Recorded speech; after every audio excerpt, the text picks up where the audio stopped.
अस्सलाम वालेकुम नाज़रीन। इमरान खान साहब मुकम्मल मुज़ाहमती मोड में सामने आ गए हैं और 31 जनवरी की जो इमरान खान साहब ने डेडलाइन दी थी, हुकूमत उसे गैर संजीदा ले रही थी।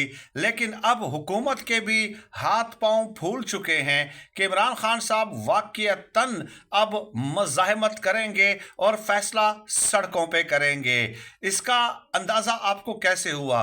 इमरान खान साहब ने अडियाला जेल में बहुत गुस्से का इजहार किया है इस बात पे कि मैं ट्वीट करता हूं, मेरे ट्वीट को चंद लोग, एक दर्जन से भी कम जो रहनुमा हैं पीटीआई के, वो रिट्वीट करते हैं। इमरान खान साहब ने ये कहा कि देखिए, पंजाब, केपी, बलूचिस्तान, पूरे पाकिस्तान की चारों सूबाई असम्बलियों में, नेशनल असम्बलियों में और इसके अलावा जो टिकट होल्डर हैं और जो सेनेटर्स हैं, तो ये कुल मिला के 1000 तक तादाद बनती है।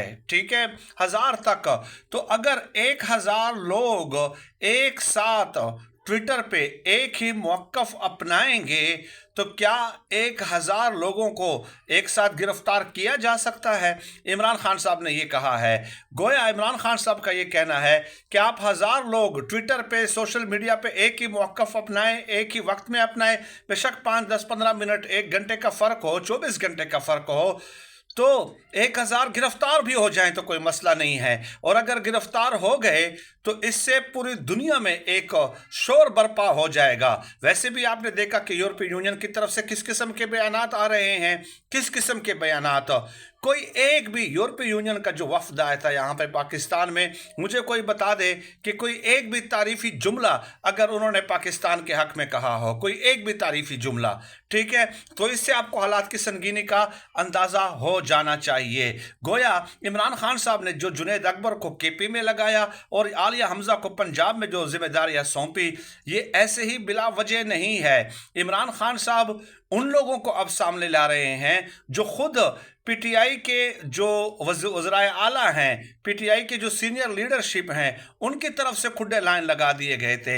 ये जुनैद अकबर, ये आतिफ खान, इसके अलावा सुहेल खान, ये बंगश, ये केपीके में कितने बड़े बड़े नाम जिनको मौजूदा वज़ीर आला ने साइड लाइन कर दिया था, अब इमरान खान साहब उनको फ्रंट पे ला रहे हैं। एक तरफ तो वो चेक हो जाएगा कि क्या केपी में करप्शन हो रही है या नहीं हो रही, और इसके अलावा वो तंजीम साजी भी बेहतर तरीके से करेंगे। और असल बात यह कि इमरान खान साहब को जेन्युइन रिपोर्ट जो है वो पेश की जाएगी कि दोनों सूबों में क्या सूरत हाल है। यहाँ तो ये हालात हैं कि 8 फरवरी को सवाबी में जलसा हो रहा है और कोई तैयारी पंजाब में नज़र नहीं आ